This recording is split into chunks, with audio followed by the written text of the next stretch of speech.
and welcome back to our final panel discussion for our Creation Celebration 2020. I do want to emphasize again my gratitude and thanks to everyone who has participated, both by contributing videos, contributing their expertise and their time, and also to everyone watching. Thank you very much for your participation. Your contribution has been more than $1,000 for the Sanders Scholarship Fund. So that's a fantastic boost, and we are extremely grateful for that. So thank you. Tonight, or this afternoon, I guess, we are discussing the flood. That is our subject. I have a massive list of questions that have come in. So definitely thank you for that. That's pretty cool. I'm loving how this is actually working. When we first, envisioned this as a video conference, I wasn't sure that we would get a lot of participation. So I'm really glad that we have lots of people participating. So let me start us off with a fairly straightforward question that should be something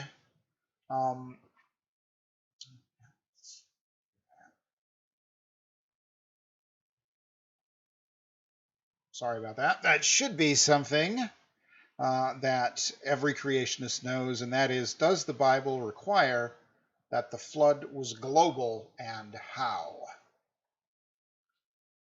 So do we have to believe in a global flood, or are we just being weird?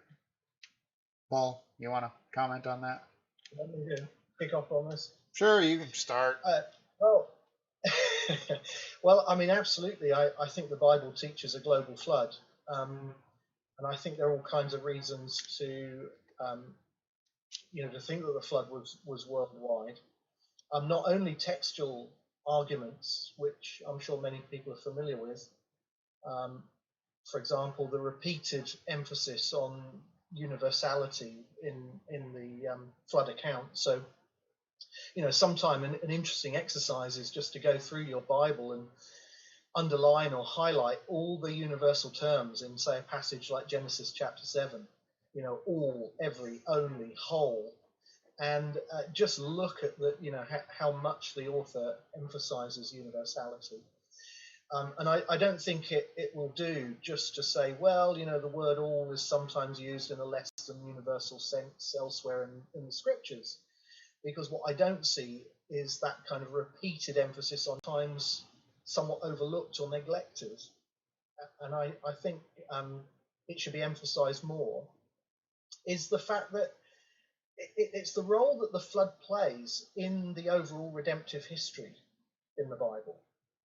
So the New Testament in particular portrays the flood as this kind of pivotal point in the history of the world, a crucial turning point. So, if you look at 2 Peter chapter 3, Peter there says that there have been 3 creations. There was the original creation that God made, but that original creation was destroyed by the flood. The world that then was overflowed with water, perished. And then from the wreckage of the flood comes a new world, and that's the world that we live in, a world where God's grace dominates, represented by the rainbow. It's the time when God sends the Savior into the world. But we look forward to the future where there's going to be another judgment, not this time by water, but by fire. And from the ashes of that judgment will arise a new heaven and a new earth, and another new creation. And when you look at the flood in that context, that sort of theological context, it's very hard to see the flood as anything less than global, because the original creation is global, the new heavens and new earth to come are global. The flood is the counterpoint to those other events, and so I think it has to be seen as coextensive with those events. The flood is the undoing of the creation. That's in the original creation, God separates the waters and the dry land, and what happens during the flood? The waters cover the land again. So this is the the undoing of the creation. I just can't see how this can be anything other than a worldwide event. Right. Yeah, I agree. Yeah. Marcus, you want to? Yeah, following along with those very good comments. Also, as we take a look at Todd, you alluded to this yesterday a bit, talking about the flood as that when the floodwaters reach their zenith and then begin to abate, the sequence of events in Genesis chapter 8 mirrors in a lot of ways the events of Genesis chapter 1. God sends a wind, a ruach, which is the same word as spirit. So God's spirit was hovering over the water in Genesis 1, and then God remembers Noah and he sends a ruach over the waters, and the waters begin to abate. And then the next thing that we know is that we start to see the tops of mountains show up, clearly echoing the day 3 creation event. The birds are sent out, clearly echoing day 4. They go back and forth for a while until eventually Noah and his family and all of the animals, all the land-dwelling, air-breathing creatures emerge from the ark like a day 6 sort of thing. And then after that, you see the covenant with Noah formalized, in which there's all this Genesis 1 through 3 language that is used again in the end of Genesis chapter 8, and continuing on with strong parallels throughout Genesis chapter 9 as well. The list is quite extensive between the comparisons of Noah and Adam, their families, the promises of God, be fruitful and multiply, the fact that both of them have 3 kids, one of those kids goes bad in both instances, right? You've got all of these parallels so that we understand Noah as a new Adam. And why do we even need a new Adam? It's because everyone, the whole world is completely gone. So yeah, as Paul is mentioning, the undoing of creation, followed by a sequence that mirrors the actual recreation of the world. It's different this time around. God's not creating new animals. He's not creating new plants. But they are emerging from the wreckage of this undoing in a way that is supposed to remind the listener of what they had just heard. Because again, we have to remember something about the account here is that even though it's a written account and we get to read it, for the majority of Israelites, they were not. This is the one time that Luke says the whole world has been turned upside down. He doesn't say the whole world was turned upside down, and then he lists all the places in the world that have been turned upside down and says that the world is, now all Christian because all of these places, again, have, adopted the gospel. No, if we read Luke and Acts together in their flow, we know that it's all about the outflow of the gospel and the eventual spreading of the gospel, but it's not there yet. But that's not anything like what we see in the Genesis text of 6, 7, 8, and 9. There are 62 instances of the Hebrew word tal, where we have all or every, and then Paul had also mentioned there's the universal exclusive terms of only. There's things like whole in there. I haven't counted those up, but it's an inescapable type of conclusion. No one can read this story for the first time and think that it's talking about anything besides a global flood. So someone like, just thinking about someone like John Walton, he sees that universality used over and over and over again. He says, well, obviously then it's hyperbolic because it's used so much that we've got to be dealing with hyperbole. And this is the guy who usually is telling us about being cognizant of the ancient Near Eastern context in which these things are written. Yeah, remember your readership is not a readership, it's a listenership. So you've got to do what your mom tells you. And that is, she tells you the same thing over and over and over again so that she can beat it into our thick skulls, right? I have to take the trash out every single day. And I would argue with my mom about what days those were. And in the end, they turned out to be every day that ends in the word day. And I lost. But it took a lot of repetition to make that happen. Yeah. One other feature of the account that I think points again in the universal direction are the nature of the post-flood promises and commands that God gives and makes after the flood, because those are made with Noah and his descendants. Now we intuitively interpret those commands and those promises as universal, and I think rightly so. But if the local flood idea is correct, and we have an old Earth, and the flood was some local event that happened, a few thousand years ago in the ancient Near East. Most of humanity is not included in those promises and commands because most of humanity is not descended from Noah and his 3 sons. So I think we have a serious problem there too. Yeah, and following up on that, when we take a look at the promises and the covenant, God makes 9, I believe, statements towards Noah and his family, and 8 references to the animals as well. So it is nearly equivalent between the promises that are given to the animals and humans. The sign of the bow covenant is given to the men and the beasts of the earth and the creeping things and the birds. And thinking along the same lines of a local flood, the kangaroos aren't part of this. The American bison is not part of this. Siberian, whatever's in Siberia, right? The muskox and stuff like that, they don't share in this promise at all. They have no connection to the promise of God whatsoever. And that is very problematic reading of the text. Well, sounds like there's lots of good reasons to think that the flood was I think we're in general agreement. Global thing. Yeah, good. Okay, let's talk about this one. We hear so much about dinosaurs being buried during the flood all over North America. Are there also other animals that were buried during the flood, large mammals, etc.? Well, there certainly were a lot of other animals that were buried alongside the flood. Sure. And dinosaurs pick up the most cultural interest, I think, for very good reasons. It's one of the reasons why I've got this giant Camarasaurus femur replica behind me. It just happens to be there. Huh? I just found it by the side of the road. Decided to go home. Some people grab couches on the side of the road. Marcus grabs dinosaur bones on the side of the road.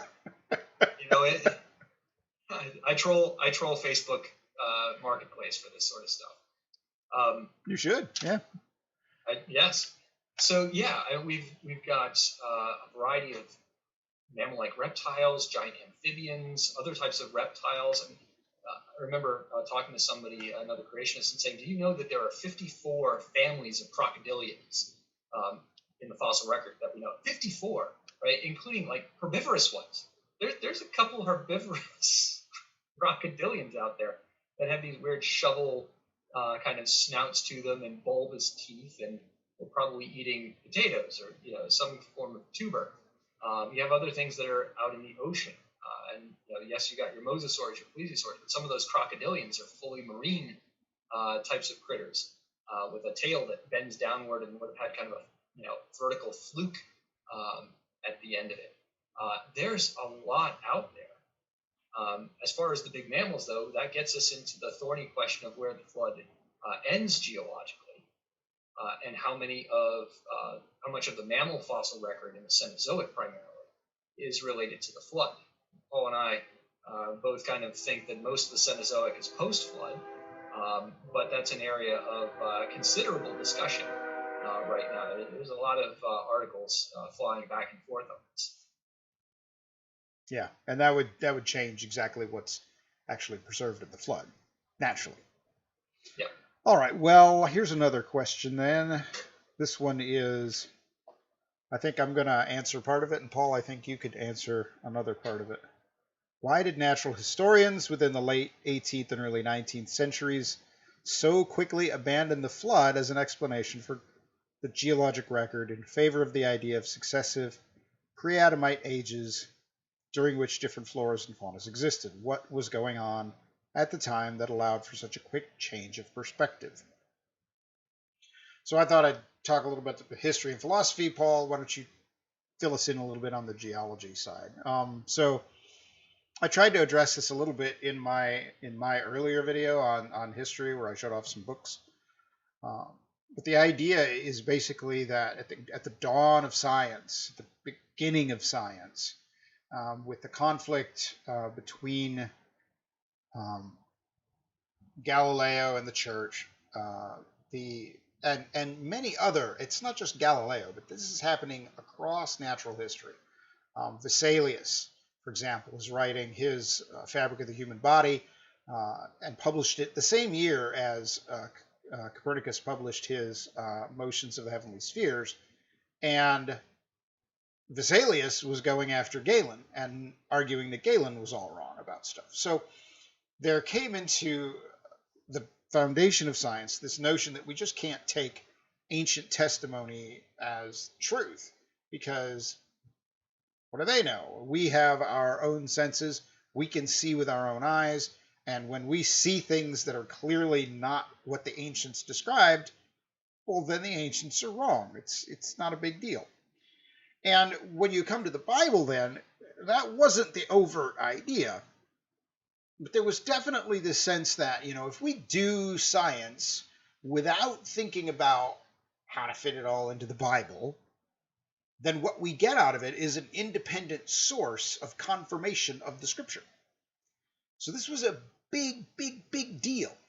And this was kind of, in a sense, the deal that was struck between the scientists and the religious people. The idea that we're going to let science go off on its own, and it's going to be a faithful supporter of religion and what we think the Bible says. And no one really conceived of the idea that somehow we would come up with models and theories from science that would be completely contradictory to biblical history ideas. And so when you first see these ideas being presented in the 17th century with as you mentioned in the question here, the pre-Adamite question, Isaac Pereire brings those up. The idea that humanity is too diverse, too widespread to be all descended from Noah in the time frame of the Bible, so God just made people separate from the descendants of Adam. The descendants of Adam, those guys are all old world peoples, but the Jews especially, and then the rest of the tribal peoples that they were encountering in the Age of Exploration were created as a separate creation prior to Adam. So science is set up from the start with the idea that it's not going to accept biblical testimony. It takes a long time. Society member, you name it, they're all evolutionists of some sort. That's the instant change, right? And it's set up by this notion that we don't consider the Bible for our science. And so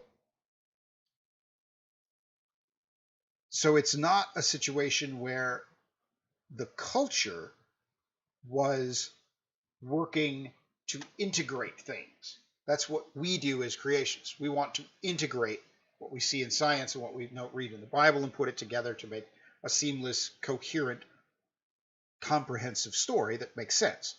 But that's not how science has been done for a very long time. So Paul, maybe you could fill us in on sort of the history. What were some of the discoveries then that led to this idea that the Earth is vastly ancient and that we have this fossil record that reveals many ages of other creatures? Yeah, well, kind of building on that great divorce that we've talked about between science and the Bible, that sort of paved the way for people like James Hutton to come along to argue, in effect, for deep time. And he wasn't the first. There were people before him. It's not like he was being completely revolutionary in that sense, but he popularized it in his books and his other writings. And in particular, everybody thinks of that iconic locality on the coast of Scotland at Sycamore Point.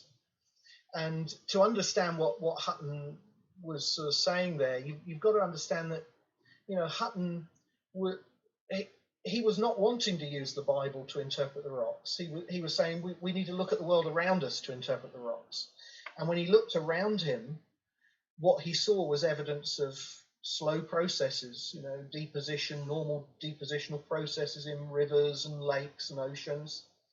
And so when he goes to Sychar Point and he sees a set of rock layers that has then been deformed and eroded, and there's obviously been some kind of hiatus of time where some erosion has taken place and then more sediments deposited. He's thinking this has to take long periods of time, because that's what I see going on around me, all the time, because the flood just didn't play any role in his thinking at all. And of course, this appealed to someone like Hutton because he was a deist. He believed in a kind of God who was not active in the creation, the kind of God who lit the blue touch paper in the beginning and then retired from the scene, and everything unfolded by, purely natural processes, not an active interventionist God. And so that kind of appealed to his sort of religious sensibilities. And this view was then popularized in other forms by people like Charles Lyell. Now, there were still people who wanted to hang on to some form of biblical catastrophism. There were people like Cuvier who was arguing for sort of multiple catastrophes. People like William Buckland, who wanted to identify the flood with these sort of bone beds in caves and glacial deposits, what we now know as glacial deposits. So there were people who were still at that point trying to sort of, bring some harmony here. But really Hutton's kind of way of thinking won out. But one of the things that I find really interesting is that Derek Ager in his, Derek Ager, just for those who don't know, he was a very well-known British geologist. He was president of the Geologists Association, professor of geology at Swansea University. A very prominent guy, and he basically said actually it was the the catastrophists of that time who actually were the more careful field observers. The people who were looking at the rocks and seeing evidence of catastrophe, they were the ones that were actually reading the record in the rocks somewhat more literally than the uniformitarians. And of course, what we've seen in sort of more recent decades is a revival of catastrophism.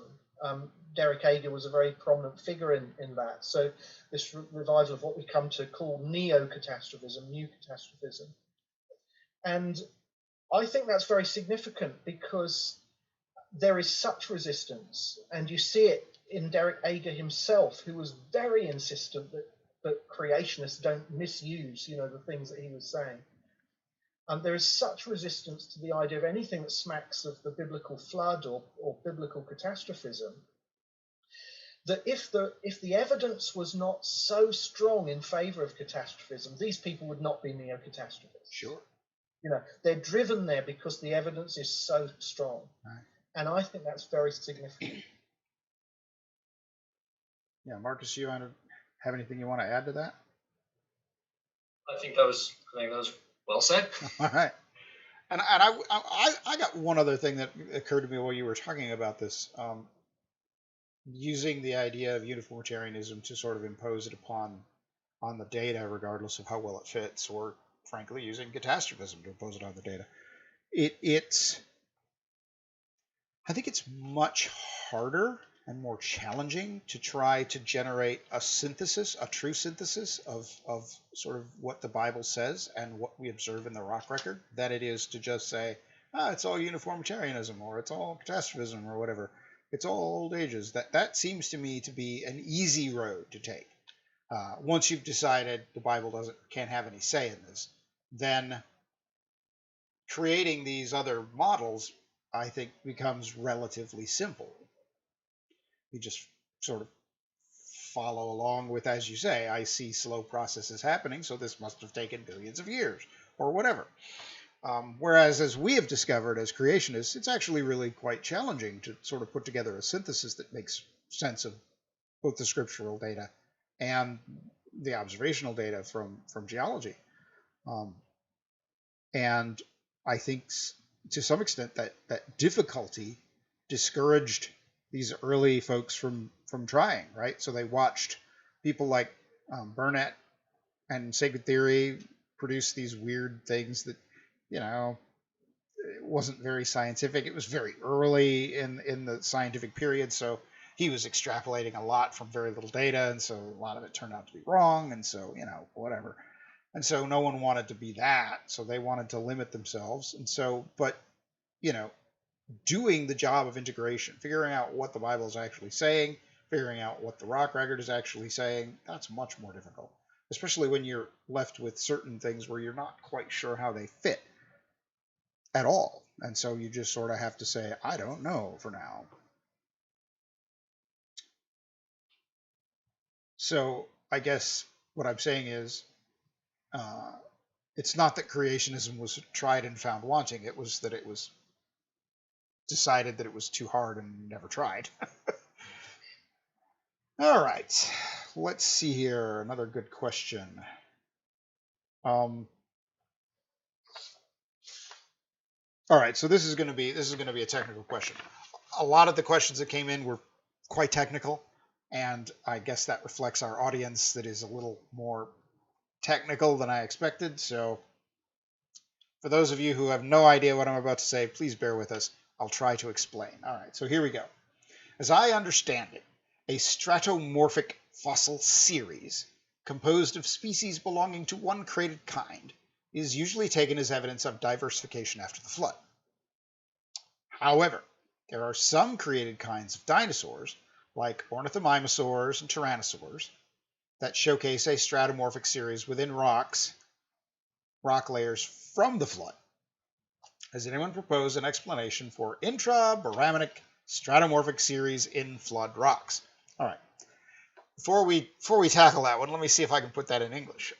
And I think the easy way to do it is sort of to think about the horse series, the fossil horse series, because people, I think, are relatively familiar with the fossil horses. The idea that horses began way back in the Eocene with Hyracotherium or Eohippus, right? And this is a little guy, maybe less than knee high and really tiny. It doesn't look much like a modern horse.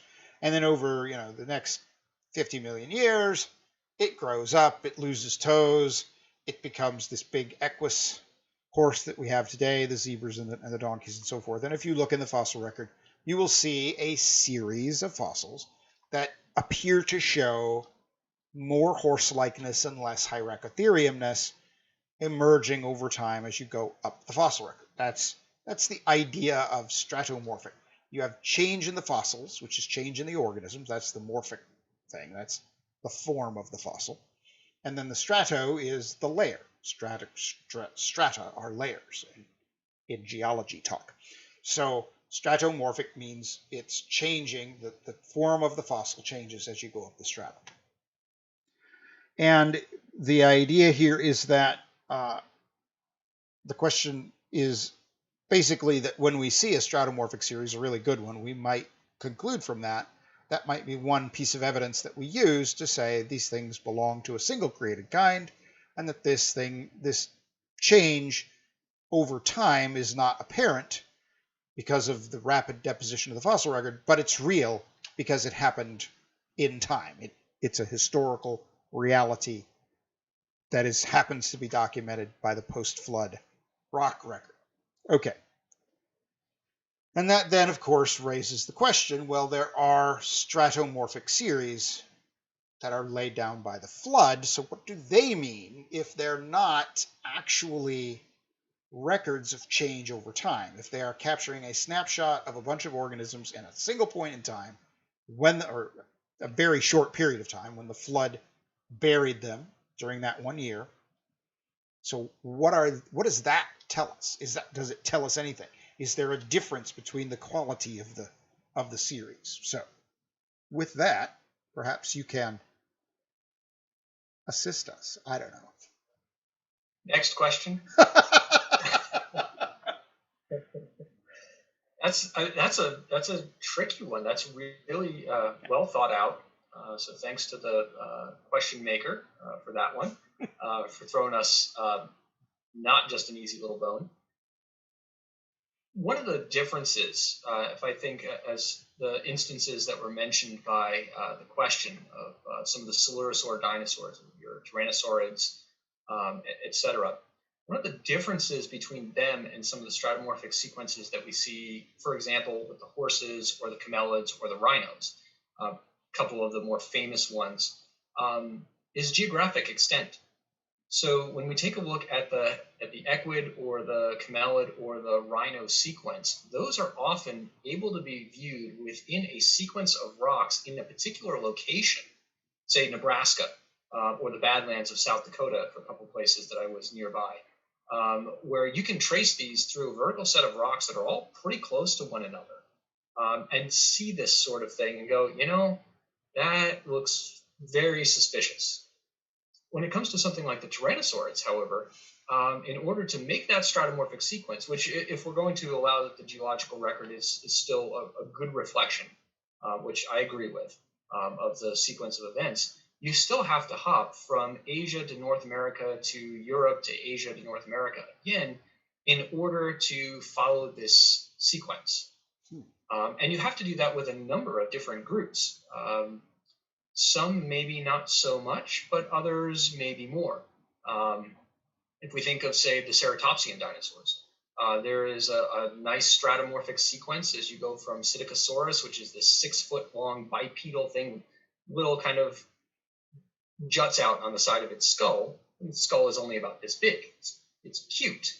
And then all the other ceratopsians after that are quadrupedal. You've got Protoceratops, which is about the same size but heavier build. It's got much more of a frill and a nascent little nose horn sort of thing. And there's a bunch of those little ones over in Asia. They're called Microceratopsians.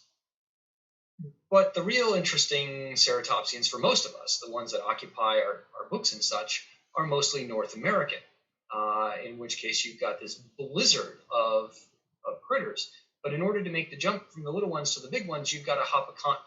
Now, the evolutionary argument is that they did, in fact, hop a continent, but then apparently really didn't do a heck of a lot in Asia afterwards, and all the action were getting big and frilly and horn-covered and stuff like that happened in North America. Even still, that's a more difficult stratomorphic series to assemble, because you've got to go over a wide variety of geologic and geographic locations, as opposed to something like the North American horse sequence, or some of the other ones that are out there.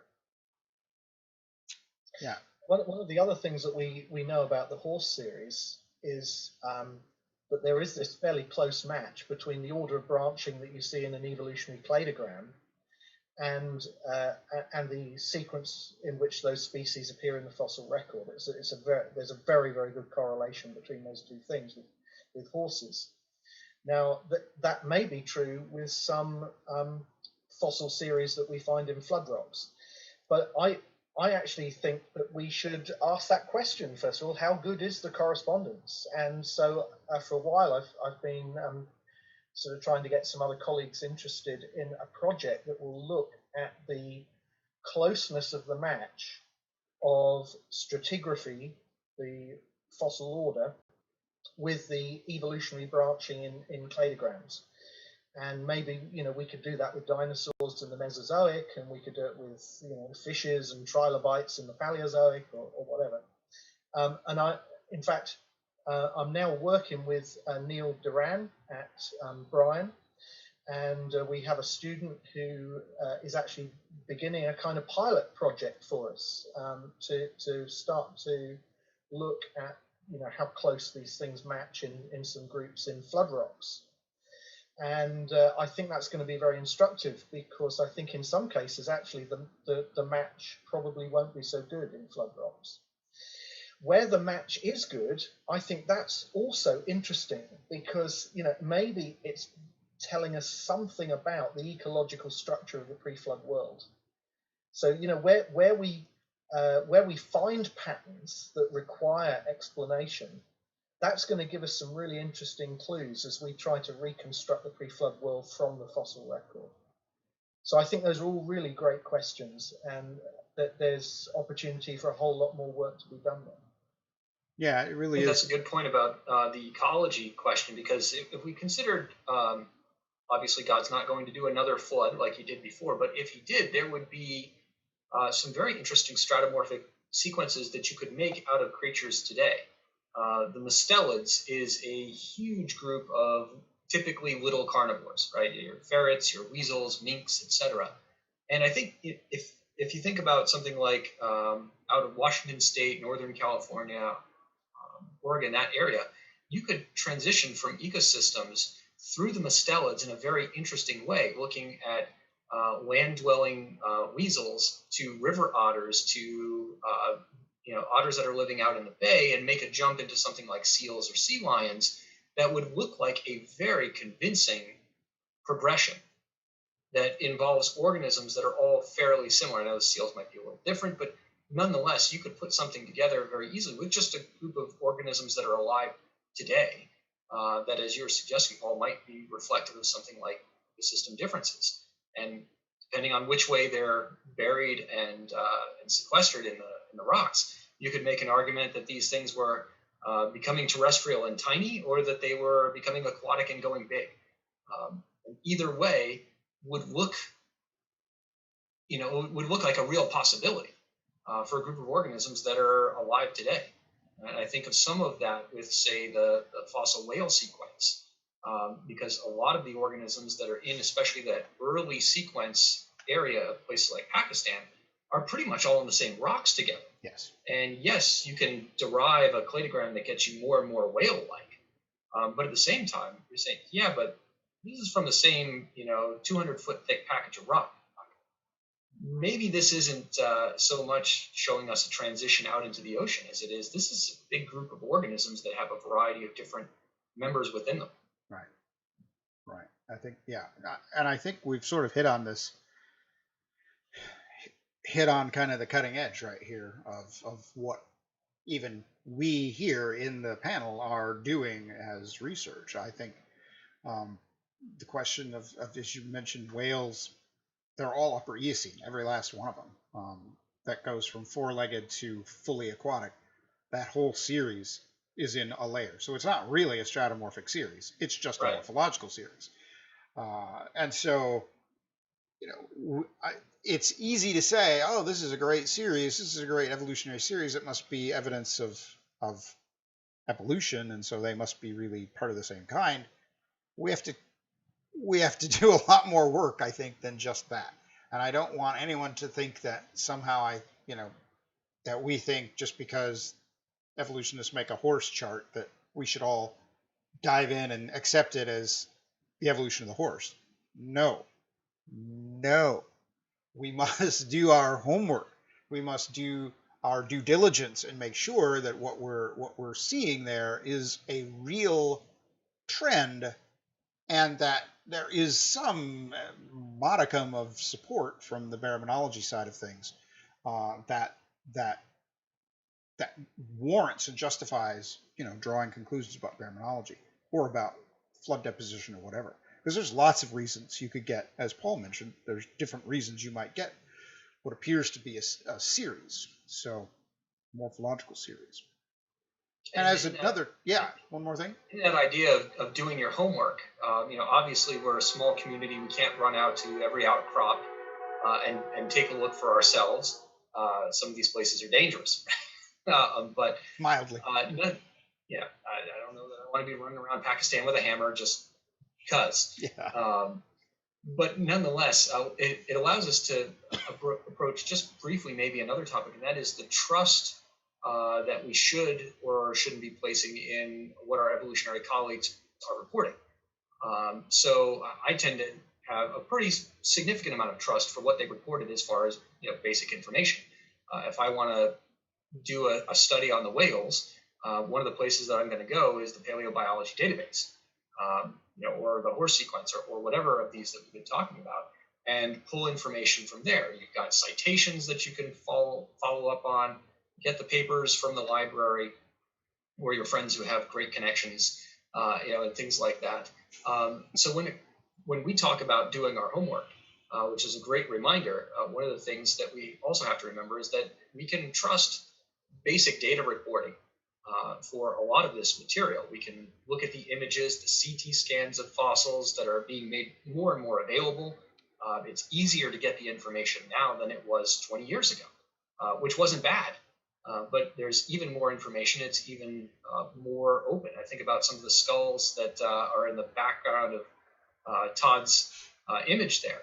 And there are 3D printed skulls that you've got that were able to be 3D printed because the folks doing the excavation decided, you know what, the world needs to have these available to them. We are not going to just sell them to one company who can make clones of them.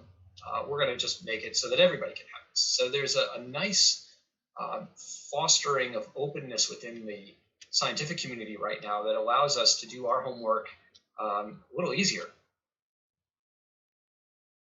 All right, good. Yeah, I agree. I think we've got I think we can absolutely, within reason, trust the reporting of data and use it, and we don't have to reinvent the wheel. Yeah, great. So that was a good conversation. Let me move on to another question here. This should be fun.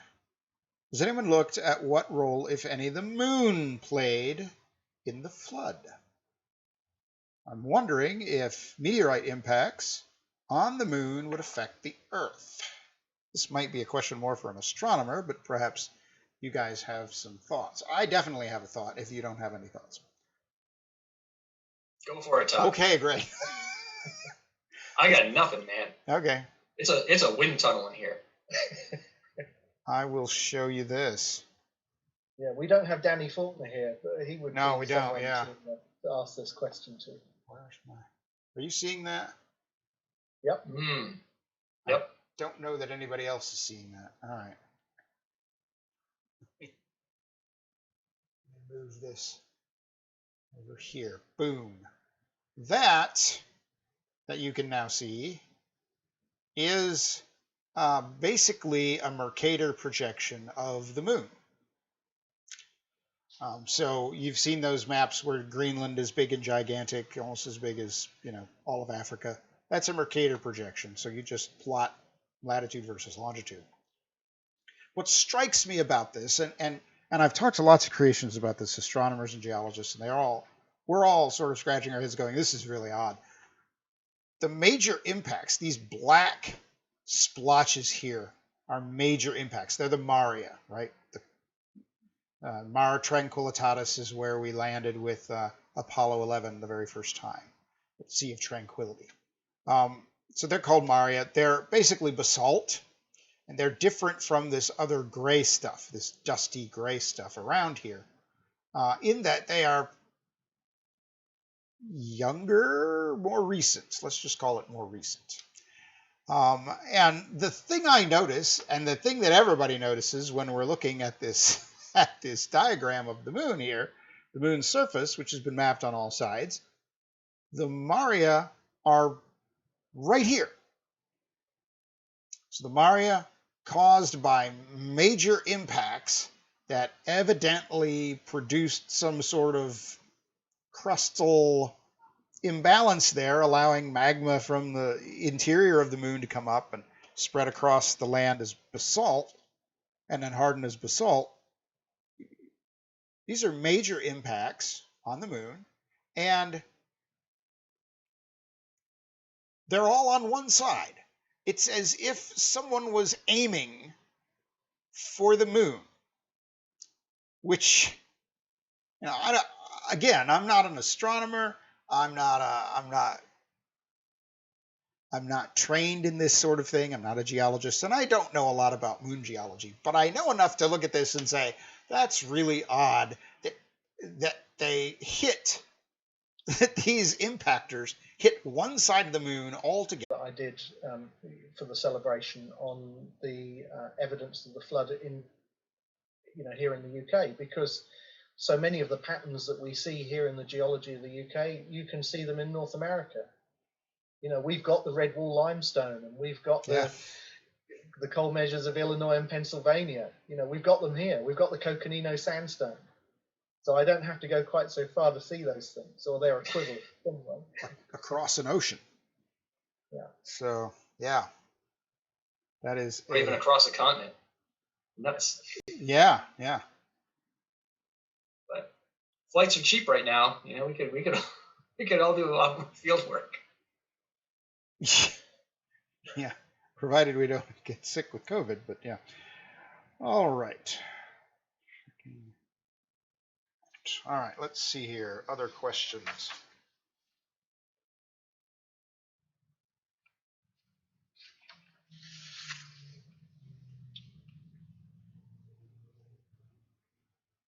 Okay, so here's one that I have not heard of. Maybe you guys can fill me in on this one because this is news to me. We hear so much. No, sorry. We are seeing more and more evidence of worldwide flood. I'm very excited about this. Earlier this year, there has been DNA segments discovered in dinosaur tissue. Has that affected the view of evolution and fossil dating? Has there been DNA discovered in dinosaur tissue? Is that right? I Well, don't remember. Schweitzer's team did identify snippets of DNA in one of their papers a couple of years ago. I thought they identified protein sequences from collagen. They identified protein sequences, but also found small bits of DNA, usually 1, 2, or 3 nucleotides at a time. Okay. So it wasn't large segments, nothing but there were diagnostic. Nucleotides Okay. hanging around there. So, although there could have been larger segments, I'm not positive, but they at least recognized that there were shredded bits of the DNA library. They found individual nucleotides or small polynucleotides, but not anything that would be what I would think of as a sequence, a complex 50 nucleotides, 100 nucleotides, something like that. Okay. That makes me feel better because I would have felt bad if I had completely missed a really shocking discovery.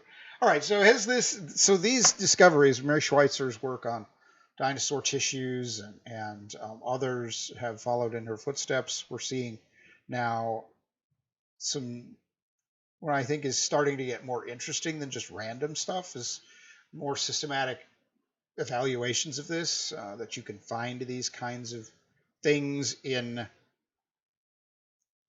any number of fossils. Basically, if you go to a fossil and treat it the way she does, you will find what appears to be tissue in it. So to me, that's starting to get interesting. Random stuff, I'm not sure what to do with that, but when you always find it, when there starts to become a pattern, I think that's very interesting. So is that changing anybody's views of evolution or fossil dating or anything else?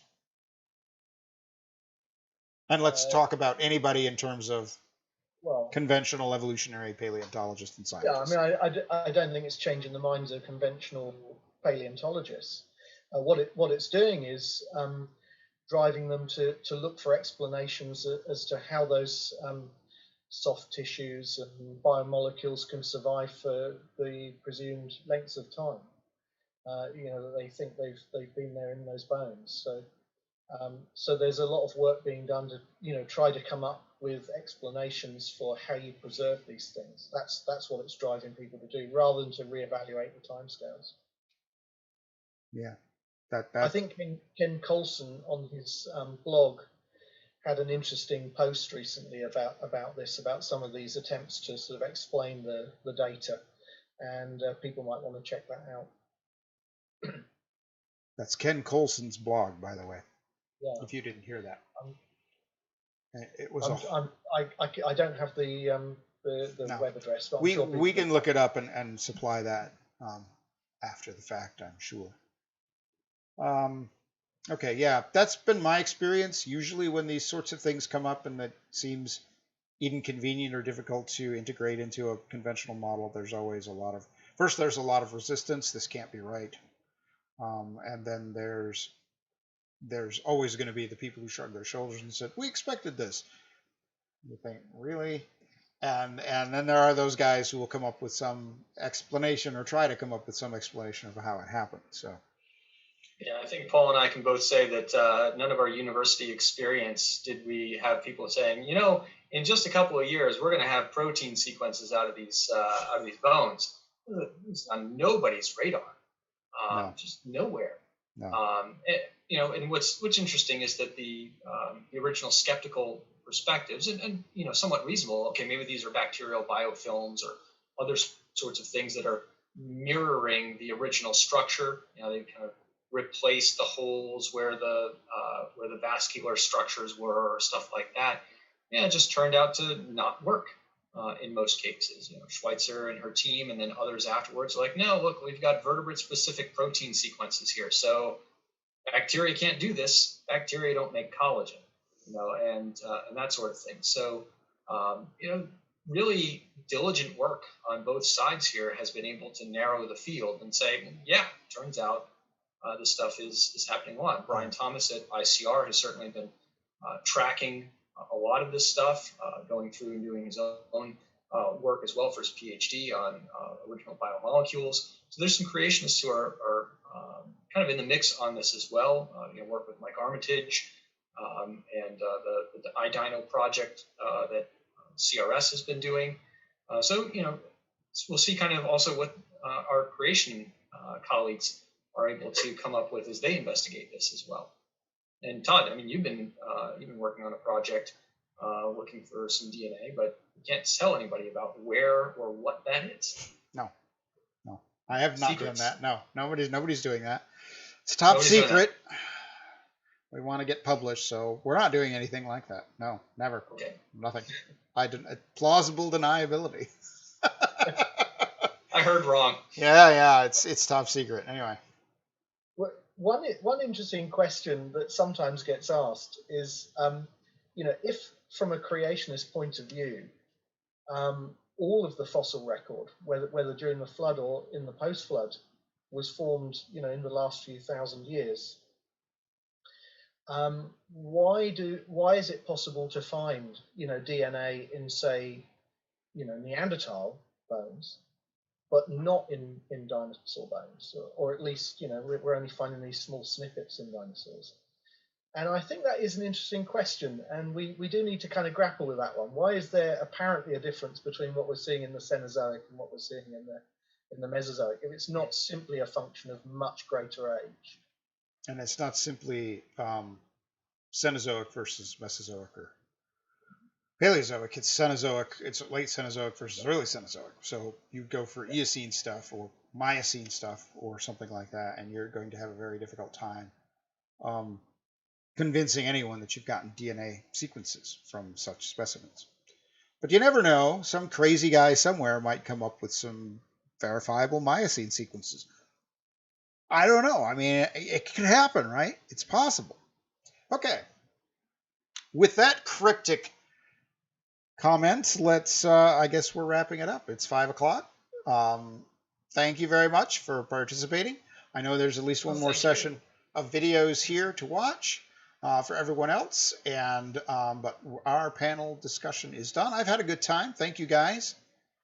This has been fun. Yeah. Thank you so much, John. We should do a quick question on the videos. How long are those videos going to be available for us to watch? How long are those videos going to be available? In perpetuity. So if you didn't have time to watch them this weekend, you can watch them anytime. They will be up for as long as we keep them there. These recordings here that we're doing now, the streams, those are going to be up as well. So yeah, if you missed something, if you just didn't want to watch something, thought I'll come back to it later, no problem. You can come back to it on Sunday afternoon or next week during the evening. Instead of streaming Netflix, you can stream us. So that would be fun. So thanks for that question. Remember to, if you can, we would very much appreciate support for the Sanders Fund, or you could give a general support to Core Academy as well. CoreSci.org/donate will give you is our website for that, where you can find out how to support our work. And with that, I'm going to close. Thank you very much. And